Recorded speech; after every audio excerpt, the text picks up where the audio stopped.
warahmatullahi wabarakatuh. Selamat datang di YouTube channelnya Mizan Umminya Raja. Nah, teman-teman, di video kali ini aku mau membahas tentang seputar 3P. Nah, di sini yang sakit gapnya udah bertahun-tahun dan mungkin yang kekepoannya itu benar-benar tinggi banget, pasti udah gak asing lagi ini sih yang namanya 3P. Nah, 3P itu sebetulnya adalah kayak penunjang gitu ya. Kalau misalkan kita ngelakuin itu si 3P, insya Allah gate kita bakalan kabur jauh-jauh gitu. Nah, terus 3P itu sebetulnya tuh adalah singkatan dari yang pertama pola makan, yang kedua pola hidup, dan yang ketiga pola pikir. Nah, kalau misalkan kita memenuhi atau misalkan kita konsisten gitu ngelakuin si 3P itu, nah bakalan cepet-cepet kabur deh kayaknya itu si gapnya gitu. Nah, tapi teman-teman, sebelum ke video selanjutnya, aku harap yang belum subscribe dulu dan like video ini agar channel aku semakin berkembang. Karena banyak banget ya teman-teman yang mungkin subscriber baru atau misalkan yang gak kepo terlalu jauh gitu di channel aku. Nah, jadi aku kan pernah ya bahas seputar 3P itu gitu. Jadi aku kayak mau update lagi. Terus yang mungkin subscriber baru gitu bisa langsung tonton video ini gitu, atau misalkan yang udah nonton video 3P aku yang sebelumnya, jadi kayak mungkin bisa jadi tambahan atau misalkan dapat ilmu-ilmu yang lain lah dari pembahasan aku kali ini gitu teman-teman. Nah, jadi langsung saja ya ke pembahasan yang pertama, itu adalah di pola makan. Nah, jadi di option pola makan ini kita itu harus benar-benar merhatiin gitu pola makan kita itu seharusnya itu seperti apa gitu, biar gate kita kabur gitu teman-teman. Nah, jadi yang pertama yang harus kita lakuin adalah makan sedikit tapi sering gitu teman-teman. Nah, jadi makan sedikit tapi sering itu artinya gitu, frekuensi makan kita misalkan biasanya 1 piring gitu ya. Nah, 1 piring. Nah, si 1 piringnya itu jangan sekaligus gitu teman-teman. Kalau misalkan gate kita masih kayak kambuh-kambuhan atau bahkan parah gitu, jadi makannya sedikit-sedikit aja.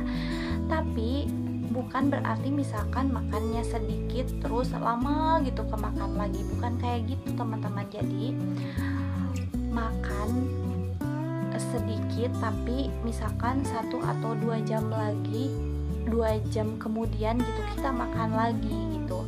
Dan kita harus benar-benar merhatiin juga makanan apa aja yang seharusnya kita masukin gitu. Nah, teman-teman, aku kan udah share ya ke kalian cemilan lauk dan mungkin minuman yang pernah aku konsumsi gitu waktu gen dulu gitu, baik waktu lagi parah atau lagi kambuh-kambuhan juga. Nah, kalian bisa kepoin ya daftar makanannya di sana gitu teman-teman. Nah, misalkan kita makan rebus-rebusan dan lain-lain, ada pokoknya lah di sana gitu teman-teman. Nah, terus selanjutnya kita itu harus ngobrol sama makanan gitu. Kita itu harus benar-benar ngamatin badan kita.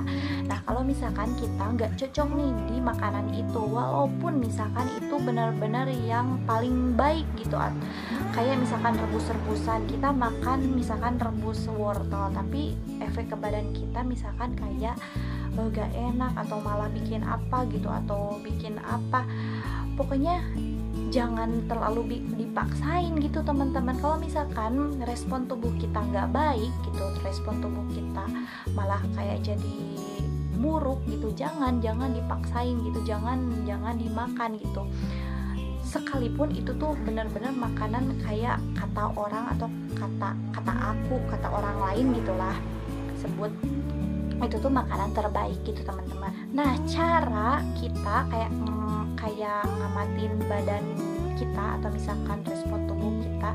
Misalkan kita makan gorengan gitu, atau misalkan kayak makan makanan yang berlemak atau misalkan yang banyak minyak banget, terus respon ke tubuh kita bikin misalkan asam lambung kita langsung naik gitu ya ke tenggorokan, reflux gitulah, sebut reflux gitu. Nah itu tuh kan otomatis ya kita aduh ini nggak enak banget nah gitu. Nah jadi itu tuh benar-benar harus kita hindari dulu gitu. Kalau misalkan kita nggak kuat harus dihindari dulu gitu. Jadi makan yang benar-benar bisa kita makan gitulah intinya teman-teman. Nah terus kita harus menghindari berbaring setelah makan nah, gitu. Jadi 2 atau 3 jam malah ya yang dianjurin bagi kita yang punya GERD gitu, 2 atau 3 jam setelah makan kita tuh jangan stop dulu, jangan berbaring dulu teman-teman. Kita benar-benar harus kalau bisa duduk dulu atau misalkan ngelakuin aktivitas lain gitu. Pokoknya jangan dulu berbaring, bahkan tiduran itu nggak boleh, jangan dibolehin banget. Itu tuh bisa menyebabkan asam lambung kita naik gitu teman-teman. Nah terus aku juga mau kayak bikin daftar gitu, atau kayak seimbangin makanan tuh harusnya tuh seperti apa gini ya teman-teman. Aku pernah nemuin gitu ya gak tahu di artikel atau apa lah. Jadi makanan yang seharusnya kita makan itu adalah 60% buah dan sayuran real food gitu ya. Jadi benar-benar tuh kayak mentah gitu, jangan terlalu banyak diolah-olah. Terus yang 20%-nya itu ke protein dan 20%-nya itu ke karbohidrat. Nah itu pokoknya teman-teman yang seharusnya kita perhatiin gitu di setiap harinya, yang benar-benar tubuh kita butuhin gitu teman-teman. Nah terus yang terakhir di option pola makan adalah perhatiin minum. Jadi setiap harinya itu kita dianjurkan untuk minum tuh minimal 8 gelas dalam sehari gitu. Terus yang GERD-nya masih parah gitu, aku pernah juga ya nemuin jadi pernah dengar gitu ya, dan itu pernah aku praktekin juga. Yang GERD-nya masih parah itu dianjurkan untuk terapi air hangat dulu. Jadi setiap minum tuh jangan air dingin, air hangat dulu gitu. Nah kalian bisa coba ya dari mulai sekarang yang GERD-nya masih kayak bener-bener mentok, kayak dada masih suka berat gitu, terus kayak tenggorokan masih kayak kecekik gitu. Coba kalian terapi minum air hangat. Jadi setiap minum pokoknya air hangat itu pokoknya teman-teman. Nah terus yang selanjutnya adalah pola hidup.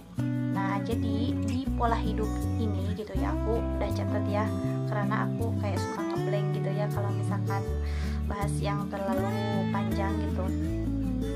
Nah di pola hidup ini kita tuh harus menghindari kebiasaan atau hal-hal yang membuat yang sifatnya tuh merusak diri kita gitu teman-teman. Jadi kayak misalkan begadang itu hindari. Nah jadi kita itu dituntut atau jadi bukan dituntut, jadi yang seharusnya gitu tidur di dalam sehari itu 8 jam gitu teman-teman. Nah itu jadi harus diusahain, kita itu harus tidurnya cukup selama 8 jam sehari. Nah terus selanjutnya jangan terlalu autis sama gadget. Nah kalau misalkan kita terlalu kayak kaum rebahan, atau misalkan kita terlalu fokus gitu, manteng banget gitu, kayak benar-benar kayak aduh gitu ke gadget gitu ya, ke HP gitu terutama. Nah itu hindari. Nah jadi banyak ya yang ngeluh kayak gini, Kak kenapa sih badan aku suka kayak pegel-pegel. Nah itu kayak pegel-pegel atau misalkan kayak badan kerasa remuk atau apa. Nah itu aku itu suka nanya dulu, apakah kalian punya kebiasaan diem mulu gitu, jadi kurang gerak. Nah itu biasanya kayak kalau misalkan kita dan lain-lain, itu tuh biasanya dari kurang gerak gitu. Mungkin kalau bisa kita tuh lebih banyakin silaturahmi gitu, daripada kita kayak mager-mageran di rumah, mending kita nge-explore diri gitu. Dan jadi aku tuh kayak mempercayakan gitu, kalau misalkan kita banyak-banyak silaturahmi kan kita mendatangkan rezeki gitu. Nah yuk dari mulai sekarang jangan terlalu kayak apa ya, jadi kayak mendem gitu di rumah, atau misalkan kayak mager-mageran atau males-malesan gitu. Jadi minimal gerak gitu aja gerak gitu. Kalau misalkan kita gak benar-benar gak mau mungkin keluar atau gimana gitu, minimal kita tuh gerak aja gitu di rumah gitu kan. Di rumah kan banyak juga ya pekerjaan gitu, jadi kita tuh mulai dari sekarang rajin-rajin nyapu atau apa gitulah pokoknya teman-teman. Nah jadi di sini gitu kita itu dianjurkan untuk olahraga juga, olahraganya tuh rutin. Nah aku juga pernah ya share ke kalian gitu di video pokoknya kalian scroll ya, olahraga yang cocok untuk kalian bisa kepoin di sana gitu, itu cocok buat aku gitu, dan mudah-mudahan bisa cocok buat kalian juga gitu. Jadi banyakin gerak gitu, banyakin olahraga gitu, tapi jangan terlalu tinggi ekspektasinya. Pokoknya udah dibahas gitu ya tentang olahraga gitu teman-teman. Terus yang terakhir adalah pola pikir. Nah di sini aku kayak mau menegaskan gini ya teman-teman, di sini tuh kita tuh dituntut jangan banyak ngeluh gitu. Nah jadi jangan banyak ngeluhnya itu, kita tuh lebih kayak menerima gitu, bukan kayak melawan juga gitu, tapi menerima gitu. Nah jadi kalau misalkan kita kayak kita itu harus melawan sakit GERD dan anxiety ini, misalkan kita tuh nggak boleh ada sakit GERD atau anxiety ini gitu teman-teman. Nah jadi bukan seperti itu yang diharapkan gitu, dan ini emang benar-benar penemuan yang terbaik gitu di aku pas waktu dulu gitu, pas waktu aku terjangkit GERD gitu. Nah jadi kayak misalkan kalau kita tuh kayak ngelawan gitu, nah jadi keluhannya itu malah semakin bertambah gitu teman-teman. Kalau misalkan kita kayak terlalu berontak atau misalkan kita marah gitu ya, kalau kita punya sakit GERD ini atau ngeluh gitu, banyakin disebutin, atau misalkan aduh kenapa ini gitu, atau banyak bertanya-tanya, banyak kepo-kepo yang terlalu nguras pikiran kita itu. Nah jadi sebaiknya bukan seperti itu gitu, jadi bukan seperti itu yang diharapkan, tapi kita tuh lebih menerima gitu. Jadi semakin kita menerima, semakin kita ngejadiin si GERD itu sahabat gitu untuk kita. Nah jadi respon tubuh kita juga kayak benar-benar lebih enjoy, dan si keluhan yang aku rasain gitu, yang aku dulu rasain itu benar-benar perlahan-lahan rontok gitu teman-teman. Nah jadi intinya teman-teman, kita itu lebih menerima, lebih ikhlas gitu, tapi tetap ikhtiar teman-teman gitu, ikhtiar gitu. Karena aku juga sering nyebutin ya, kalau misalkan kita pengen mencapai sesuatu gitu, sebutlah kita kan di sini gitu ya, di forum ini, apa ya, di forum. Jadi teman-teman aku di sini pasti kan kalian yang masih berjuang untuk sembuh, pastilah kalian itu pengen banget itu sembuh. Tapi kan sembuh itu kan sesuatu kayak pencapaian gitu, kayak hasil gitu. Nah jadi kalau misalkan kita pengen mencapai sesuatu atau misalkan meraih sesuatu, kan kita harus kayak benar-benar berproses dulu gitu, jadi ikhtiar dulu gitu, jadi kayak merangkak dulu. Nah itu si prosesnya itu ya dengan menjalankan 3P ini gitu teman-teman. Menjalankan 3P ini aku benar-benar udah bagiin beberapa video juga yang kayak bisa jadi penunjang buat kalian gitu, bisa membantu kalian buat sembuh gitu, buat bebas gitu. Nah teman-teman teman-teman. Jadi kalian bisalah kepo-kepoin video aku sebelumnya gitu teman-teman. Nah mungkin singkat saja ya, segitu saja pembahasan 3P dari aku, update gitu ya, update 3P dari aku. Mudah-mudahan videonya bermanfaat dan bisa membantu kalian semua. Nah jadi si 3P ini gini ya, kalau misalkan kalian mau sembuh ya harus dijalanin 3P-nya. Kalau misalkan kalian santai-santai aja kayak ngejalanin 3P gitu ya wayahnya gitu. Jadi ya sangat disayangkan gitu. Jadi apa ya, jadi ya kalian bakalan di situ-situ aja gitu teman-teman intinya. Nah aku juga aku juga benar-benar sadar gitu, dan benar-benar gimana ya, jadi ini tuh proses ini tuh bukan hal yang mudah gitu teman-teman. Nah jadi benar-benar itu harus didapat dari lubuk hati kita yang paling dalam banget. Itu tuh benar-benar harus konsisten banget. Nah untuk kayak ikhtiar gitu, kayak misalkan oke, dari 3P oke, terus kita juga harus benar-benar konsisten juga dan ikhtiar juga di pengobatan gitu teman-teman. Dan pengobatannya itu harus 2, dari pikiran dan juga dari fisik gitu. Aku udah bagiin ya, baik itu dari pikiran maupun dari fisiknya gitu. Kita nyembuhin lambungnya gimana, terus kayak nyembuhin pikirannya juga gimana gitu. Ada lah sedikit-sedikit, bisa kalian kepoin di video-video aku sebelumnya gitu teman-teman.